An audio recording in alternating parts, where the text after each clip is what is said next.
2017년 5월 4일 바르셀로나주 빌라누에바 일라젤트루 지역에서 아마추어 산악자전거 선수가 훈련을 하고 있었습니다. 그는 저수지 옆을 지나가고 있었고 우연히 옆 숲속에 불에 타버린 자동차를 목격합니다. 갑자기 나타난 불에 탄 자동차가 이상하다는 생각이 들었고 그래서 그는 잠시 망설이다가 자동차를 살펴보기로 결정했습니다. 차에 있는 물건들은 분간할 수 없을 정도로 모두 전소된 상태였고 그는 결국 신고 전화를 걸었습니다.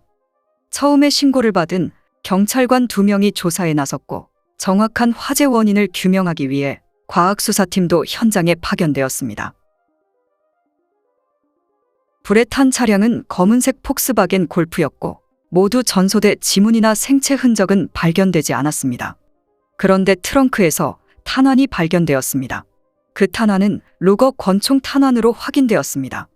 또한 완전히 전소된 유골도 발견되었습니다. 훼손이 너무 심해 DNA를 추출할 수 없었고 일시적으로 고인의 신원을 확인할 수 없었죠. 다행히 뼈에 숫자가 인쇄된 나사가 남아 있었습니다. 이는 고인이 수술을 받았다는 증거입니다. 경찰은 인근 지역 모든 병원에 수술 기록을 조사하게 되었고 그 결과 고인이 2016년 10월 중순 한 병원에서 나사를 이식한 사실을 알 수 있었습니다. 경찰은 수술 기록과 완전히 불타지 않은 번호판을 확보해 피해자가 38세 페드로라는 것을 밝혀냈습니다. 뜻밖에도 그는 교통경찰팀의 경찰관이었고 8개월 전 법을 위반의 징계를 받고 현재 직무정지 중이었습니다. 신원을 확인한 경찰은 유골을 면밀히 조사하는 한편 페드로의 배경을 조사하기 시작했습니다. 부검 결과 남은 유골은 몸통뿐이었고 팔다리는 전혀 남아있지 않았습니다. 또한 유골이 너무 심하게 불에 탔기 때문에 정확한 사망 시각과 원인을 파악하기 힘들었습니다. 페드로의 목뼈가 골절된 점을 미루어 보아 교살인 것으로 추정했습니다. 경찰은 페드로의 아내에게 연락해 페드로와 언제 연락이 끊겼는지, 누구와 갈등을 겪고 있지는 않았는지 그녀에게 물었습니다. 하지만 그녀는 페드로와 이혼 절차를 밟고 있는 중이며 8개월 전 그와 헤어졌다고 말했습니다. 그리고 그녀는 현재 페드로가 경찰 동료인 로사와 동거 중이라고 말했습니다. 경찰은 로사에게 찾아가 페드로가 차에서 숨졌다고 알렸고 경찰서에 출두해 수사에 협조를 부탁했습니다. 로사는 페드로의 소식을 들었을 때 비통한 표정을 지으며 상당히 충격을 받은 모습이었습니다. 로사는 진정한 후 조사에 협조할 의향이 있지만 6살과 4살 딸을 집에 둘 수 없다며 집에서 조사에 응하겠다고 말했습니다. 로사는 5월 1일 저녁 페드로와 사소한 문제로 말다툼이 있었다고 말했습니다. 이후 연락하거나 보지 못했다고 말했죠. 그리고 로사는 페드로가 너무 충동적으로 행동한다고 말했습니다. 페드로는 경찰로 재직하는 동안 3차례 징계를 받았고 가장 최근 징계는 2016년 8월 15일이었습니다. 그는 고속도로를 순찰하던 중 과속하는 오토바이 운전자를 멈춰 세우고 무력을 행사했었습니다. 그때 고속도로 CCTV에 고스란히 찍혔고 그렇게 징계를 받았던 것입니다. 로사는 최근 전 남편 루벤과 2딸의 양육권에 대해 논쟁이 있었고 그래서 페드로가 자신을 지키기 위해 루벤과 몇 차례 격렬하게 다퉜다고 말했습니다.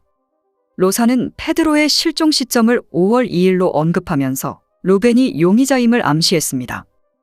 루벤 역시 경찰관이었고 그의 알리바이가 모두 확인돼 이번 사건과 관련이 없는 것으로 밝혀졌습니다. 경찰은 실종 전 페드로의 동선을 복원하기 위해 페드로의 휴대폰 신호 위치를 살펴보며 조사를 이어갔습니다. 5월 1일 밤부터 5월 2일 새벽까지 페드로의 휴대폰 신호는 로사의 집을 향하고 있었습니다. 5월 2일 오전 3시경 차량이 발견된 저수지에서 신호가 나타났으며 2시간 후 신호는 다시 로사의 집으로 옮겨졌고 이후 로사의 전 남편인 루벤의 집 근처에 잠시 잡혔다가 사라졌습니다. 그런데 5월 1일 밤부터 5월 2일 새벽까지 페드로 외에 로사의 전 남자친구인 알베르트도 함께 집에 있던 것으로 드러났습니다. 알베르트도 경찰관이고 페드로와 로사와 같은 교통경찰팀에 속해 있었습니다. 그리고 5월 2일 새벽 페드로의 휴대폰 신호뿐만 아니라 로사와 알베르트의 신호도 저수지를 향하고 있었습니다. 5월 2일부터 5월 7일까지 알베르트는 로사의 집에서 머물고 있었습니다. 이는 페드로가 돌아오지 않을 것임을 잘 알고 있음을 보여주는 대목이었죠. 5월 7일 경찰이 로사에게 찾아간 날, 그때 알베르트는 로사의 집을 떠났습니다. 경찰은 두 사람이 페드로를 살해한 것으로 보고 5월 13일 두 사람을 체포했습니다. 경찰은 수사를 통해 세 사람의 연애 갈등을 밝혀냈습니다. 페드로와 로사는 교통경찰관이고 2015년 말부터 같은 팀에 배정돼 종종 함께 근무했었습니다. 두 사람은 함께 근무하면서 호감을 느꼈고 점점 가까워지면서 2016년 7월부터 교제를 시작했습니다. 그러나 두 사람의 관계에는 불안정한 요소가 많이 섞여 있습니다. 페드로와 로사는 당시 각각 가정을 꾸리고 있었고, 로사는 페드로 외에도 5년 가까이 사귄 비밀 남자친구인 알베르트가 있었습니다. 페드로의 아내는 내성적이었습니다. 그래서 페드로는 평소 결혼 생활이 단조롭고 지루하다고 느꼈습니다. 반대로 로사는 열정적이고 에너지가 넘쳤으며 사랑도 아끼지 않았죠. 그렇게 페드로에게 로사는 특별한 사람이 되었습니다. 페드로는 주저하지 않고 SNS를 통해 애정 표현을 아끼지 않았습니다. 페드로는 아들의 양육권을 포기하는 조건으로 아내와 이혼을 준비하고 있었고, 2016년 9월 로사의 집으로 이사해 로사의 두 딸과 함께 살기 시작했습니다. 로사의 공개 연애 상대는 페드로였지만 알베르트와 은밀한 관계를 유지하고 있었습니다. 로사와 알베르트는 2012년부터 교제를 시작했고, 당시 로사와 루벤은 결혼한 지 얼마 되지 않은 상태였습니다. 루벤은 겸손하며 책임감이 있어 적어도 표면적으로는 부부의 관계가 화목해 보였습니다. 그러나 로사는 알베르트와 은밀한 관계를 이어가고 있었죠. 알베르트는 경찰 업무 외에도 아마추어 격투기 선수이기도 합니다. 그는 키가 크고 힘이 장사며 여러 차례 수상한 경력도 있었죠. 2016년 9월 로사와 페드로의 관계가 안정되자 알베르트와의 미래 횟수가 줄어들었습니다. 그러나 여전히 알베르트와 관계를 끝내지 못했습니다. 3개월 후 로사는 루벤과 이혼을 하게 되었고 두 딸의 양육권을 얻었습니다. 로사는 아이들에게 좋은 가정 환경을 만들어주고 싶어 새로운 파트너를 진지하게 고민하지 않을 수 없었습니다. 알베르트는 제멋대로이고 이기적인 성격을 지니고 있었죠. 반면 페드로는 아이들을 진심으로 사랑했고 두 딸도 페드로를 좋아했습니다. 그렇게 로사의 마음속 저울은 페드로에게 점점 기울어졌습니다. 그런데 2017년 4월 16일 교통경찰팀은 모임을 가졌고, 모임이 끝난 후 알베르트는 갑자기 로사에게 반지를 주며 "받아, 당신이 원하던 거야" 라고 말했습니다. 동료들은 알베르트가 로사에게 화해하거나 청혼한 것이라고 느꼈습니다. 페드로는 정직 중이어서 모임에 참석하지 않았습니다. 이후 로사와 알베르트는 다툼이 있었는지 알베르트는 페드로에게 자신의 여자친구를 잘 돌봐달라며 메시지를 보냈습니다. 페드로는 로사가 알베르트를 만나고 있는지 몰랐고 속았다는 사실에 분노하며 이후 여러 차례 로사와 격렬한 언쟁을 벌였습니다. 세 사람의 갈등을 파악한 경찰은 진상 규명에 초점을 맞췄습니다. 물리적 증거가 없었기 때문에 두 사람의 자백이 절실했습니다. 그러나 로사와 알베르트는 체포된 후 신문 과정에서 서로를 범인이라고 비난했습니다. 그리고 두 사람은 이제 서로 다른 주장을 하게 됩니다. 5월 1일 낮, 로사는 페드로와 부모님, 그리고 두 딸과 아버지 소유의 별장으로 휴가를 떠났습니다. 그날 저녁 로사는 두 딸과 페드로와 함께 집으로 돌아왔습니다. 두 딸을 씻기고 재운 후 페드로와 함께 1층 거실로 향했습니다. 두 사람은 휴대폰으로 메시지를 보내며 대화를 나눴고, 우연히 로사가 바람 피운 알베르트에게 화제가 돌아갔습니다. 결국 두 사람은 다시 한번 크게 다투고 말았습니다. 오후 9시 53분, 로사는 알베르트로부터 전화를 받았습니다.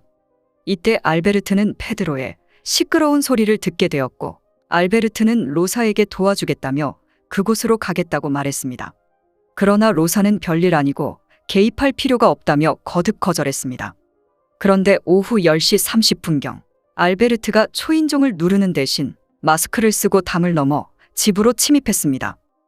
알베르트가 거실로 걸어와 배낭에서 손도끼를 꺼냈습니다.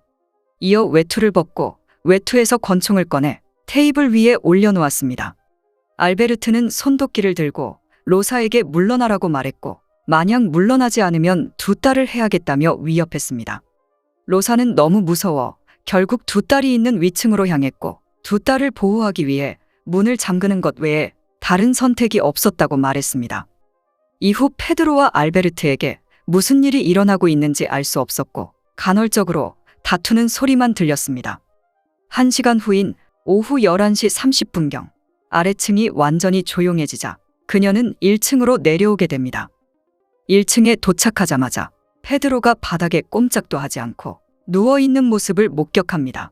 주변에는 혈흔으로 뒤집혀 있었죠. 알베르트는 로사에게 시신 처리와 현장 청소를 부탁했습니다. 돕지 않는다면 딸들에게 무슨 짓을 할지 몰라 결국 도울 수밖에 없었습니다. 이후 로사는 알베르트의 지시에 따라 페드로의 차에 페드로를 실었고 알베르트가 준비한 휘발유 2통도 차에 싣게 됩니다. 알베르트는 로사에게 페드로의 차를 몰고 저수지로 향하라고 말했고 알베르트는 자신의 차를 몰고 뒤를 따랐습니다.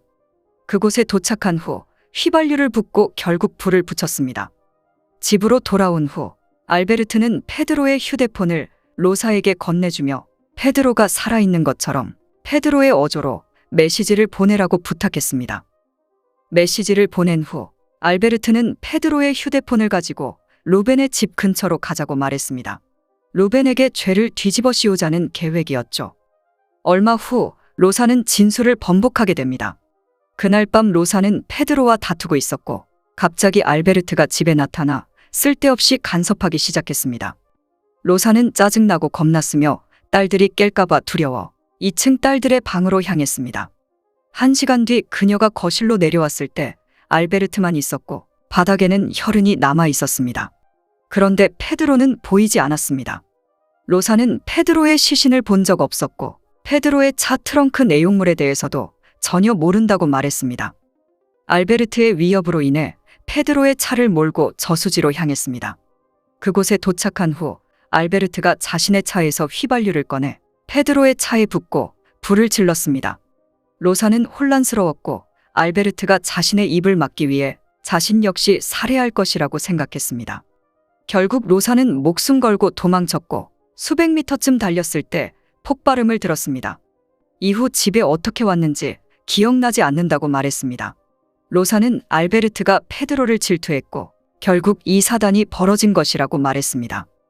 경찰에 신고하지 못한 이유는 알베르트가 계속해서 두 딸을 걸고 협박하고 있었기 때문이라고 말했습니다. 알베르트의 진술은 로사의 진술과 전혀 달랐습니다.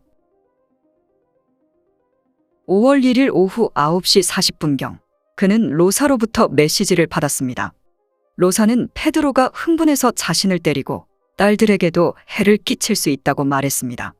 10분 후 로사에게 전화가 왔고 로사는 페드로가 너무 두렵다며 당장 집으로 와달라고 애원했습니다. 그렇게 알베르트는 로사의 집으로 향했습니다. 그가 거실에 들어갔을 때 바닥에 혈흔이 낭자했고 로사는 옷에 혈흔이 묻은 채 소파에 앉아 있었습니다. 알베르트는 로사에게 페드로가 어디 있는지 물었지만 로사는 대답하지 않았습니다. 알베르트가 주변을 둘러보던 중 앞마당에 주차된 페드로의 차 트렁크에서 페드로의 시신을 목격하게 됩니다. 알베르트는 너무 놀라 로사에게 당장 신고하라며 설득했습니다. 그러나 로사는 전혀 동요하지 않았습니다. 로사는 시신을 처리할 수 있게 도와달라며 거듭 애원했고 결국 알베르트는 도와줄 수밖에 없었습니다. 그렇게 저수지로 향한 뒤 불을 질렀습니다. 알베르트는 페드로와 약간 사이가 좋지 않았지만 살해할 정도는 전혀 아니었으며 자신이 한 모든 일은 로사의 지시에 따른 것이라고 말했습니다. 두 사람 모두 서로에게 책임을 떠밀면서 범행 도구나 팔다리를 나눈 방법은 설명하지 않았습니다. 두 사람의 진술에 따르면 범행 현장은 거실입니다. 그러나 두 사람 모두 경찰이기 때문에 증거를 인멸하거나 은폐한 상태였습니다. 다행히 경찰은 몇 가지 수확을 얻었습니다. 로사의 집 벽면 한쪽이 다른 색으로 칠해져 있었고 조사 결과 최근에 다시 칠해진 것으로 확인되었습니다. 증거를 감추기 위해 칠한 것으로 추측했습니다. 페드로의 휴대폰은 로사의 침실 옷장에서 발견되었습니다. 거실에 있는 소파 세트 중 하나가 빠져 있었는데 혈흔이 묻어 버린 것으로 추측했습니다. 로사의 근무용 총에 총알 한 발이 모자랐고 총알이 없어진 것에 대해 로사는 설명하지 않았습니다. 그러나 페드로의 차량에서 발견된 총알과 일치하지 않았습니다. 이어 경찰은 여러 증언을 바탕으로 사건의 퍼즐을 맞춰나갔습니다. 사건 다음 날인 5월 2일, 로사와 알베르트는 동료 환송식에 참석했었습니다. 그날 로사는 평소와 다르게 목에 스카프를 착용하고 있었습니다. 경찰은 로사와 페드로가 다투던 중 로사가 상처를 입었고 상처를 감추기 위해 착용한 것으로 분석했습니다. 알베르트는 1년 내내 수염을 기르고 정성껏 관리했었습니다. 그러나 그는 5월 2일 이후 이례적으로 수염을 깨끗이 밀었습니다. 경찰은 알베르트가 페드로를 살해하는 과정이나 훼손 중에 페드로의 혈흔이나 DNA가 알베르트의 수염에 묻어 증거를 인멸하기 위해 면도한 것으로 보았습니다. 4월 16일, 알베르트는 동료 지인에게 흔적을 남기지 않고 시신을 처리하는 방법을 물었습니다. 그때 동료는 장난인 줄 알고 아무 생각 없이 시신을 차에 넣고 불태우라고 말했었죠. 이 사건에서 가장 중요한 증인은 로사의 감방 동료와 그녀의 6살 된 큰딸이었습니다. 로사는 수감 중 동료 죄수자에게 페드로가 그날 너무 격해져 그를 진정시키기 위해 진정제를 마시게 했고 이후 페드로가 의식을 잃자 자신의 두 손으로 목을 졸랐다고 말했습니다. 잠시 후 알베르트가 도착했고 그가 절단을 맡았습니다. 그렇게 두 사람이 현장을 정리했다는 것입니다. 또한 그 수감자는 로사가 자기중심적이고 계산적이며 종종 다른 수감자들과 갈등이 있었다고 덧붙였습니다. 로사는 여기에 대해 자신이 경찰관이기 때문에 수감자들과 적대적이었다고 말했으며 그 수감자의 주장은 완전히 날조된 것이라고 반박했습니다. 로사가 체포된 후 두 딸의 양육권은 전 남편인 루벤에게 넘어갔고 루벤의 새 여자친구인 안토니아가 아이들을 돌봤습니다. 안토니아와 지내면서 로사의 큰딸은 점차 안정을 찾아갔습니다. 그리고 큰딸은 그날 밤 일부의 기억을 떠올렸습니다. 그날 페드로가 엄마를 때리는 것을 보았고 엄마는 그녀에게 동생을 데리고 방으로 돌아가라고 말했습니다. 딸은 무슨 일이 일어나고 있는지 궁금했고 조용히 문 밖으로 나와 계단에서 몰래 아래층을 훔쳐보았습니다. 그때 페드로가 비틀거리다가 균형을 잃고 쓰러졌습니다. 이후 딸은 잠들었고 이른 새벽 화장실에 가려고 일어났을 때 엄마의 손과 몸에는 온통 피투성이었습니다. 딸은 엄마에게 왜 옷에 피가 묻었는지 물었고 그러자 로사는 어젯밤 들개 한 마리가 마당으로 들어왔다면서 쫓아내는 과정에서 다친 것이라고 말했습니다. 그날 알베르트가 짐을 들고 집으로 들어왔고 딸은 엄마의 새 남자친구인 줄 알았습니다. 알베르트는 한때 페드로 때문에 로사와 잠시 헤어졌고 페드로를 질투하고 있었습니다. 또한 페드로는 알베르트의 비밀을 알고 있었고 그 비밀을 폭로하려 했었습니다. 이는 로사와 알베르트의 비밀이었는데 로사와 페드로가 함께 지내는 동안 로사가 무심코 흘린 것으로 분석했습니다. 비밀을 알고 있던 페드로를 두 사람은 그대로 둘 수 없었을 것입니다. 2014년 8월 14일 로사와 알베르트는 외곽시장에서 근무를 하고 있었습니다. 그때 로사는 카펫을 파는 외국 상인에게 신분증을 보여달라고 요청했습니다. 하지만 상인은 무슨 이유인지 로사를 밀어내고 그대로 도주하게 됩니다. 그렇게 로사는 그 상인을 추격했고 상인은 인근 언덕까지 도망쳤습니다. 마침내 로사는 그 상인을 따라잡았고 이어 상인과 로사는 몸부림치며 싸우기 시작했습니다. 결정적인 그 순간 알베르트가 나타났고 그는 상인을 붙잡고 내던졌습니다. 그러자 상인이 주머니에서 단검을 꺼내 알베르트에게 달려들었습니다. 그렇게 상인과 알베르트가 다투던 중 상인은 20m 아래로 추락하고 말았습니다. 다른 경찰관이 상인을 병원으로 이송했지만 결국 그는 숨을 거두고 말았습니다. 경찰은 수사에 착수했지만 현장의 목격자는 로사 한 명뿐이었죠. 그곳은 구불구불한 산길이었고 감시 카메라도 없었습니다. 로사는 상인이 알베르트를 공격하던 중 실수로 추락했다고 증언했습니다. 그래서 결국 이 사건은 사고로 종결되었고 알베르트는 아무런 책임을 지지 않았었죠. 알베르트는 로사에게 너를 위해 내가 상인을 제거했어 라며 메시지를 보내기도 했습니다. 2018년 7월 경찰은 상인의 사건을 재수사했지만 증거 불충분으로 결국 알베르트는 기소되지 않았습니다. 재판이 시작되었고 여전히 두 사람은 서로에게 책임을 떠넘겼습니다. 판사는 로사와 알베르트의 범행 분담을 명확히 알 수 없지만 분명한 것은 두 사람이 공범이기 때문에 동등한 책임을 져야 한다고 판단했습니다. 2020년 3월 로사는 25년형을 선고받았고 알베르트는 20년형을 선고받았습니다. 로사는 페드로와 사실상 혼인관계였기 때문에 5년형을 더 선고받았습니다. 또한 페드로의 유가족에게 88만 5천 유로를 지급하라고 판결했습니다.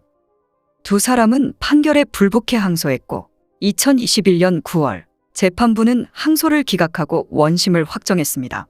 사건은 일단락됐지만 로사의 행보로 인해 다시 한번 그녀는 언론의 주목을 받았습니다. 형을 복역하는 동안 로사는 동료 수감자들에게 전 남편인 루벤이 두 딸과 함께 사는 것을 동의할 수 없다며 루벤을 살해하기 위해 청부업자를 고용할 것이라고 말하기도 했습니다. 두 사람 모두 페드로의 사망보상금 지급을 거부했고 로사는 재산을 보존하기 위해 자신의 아버지에게 재산을 양도하기도 했습니다. 결국 페드로의 유가족은 아무런 보상도 받지 못했습니다.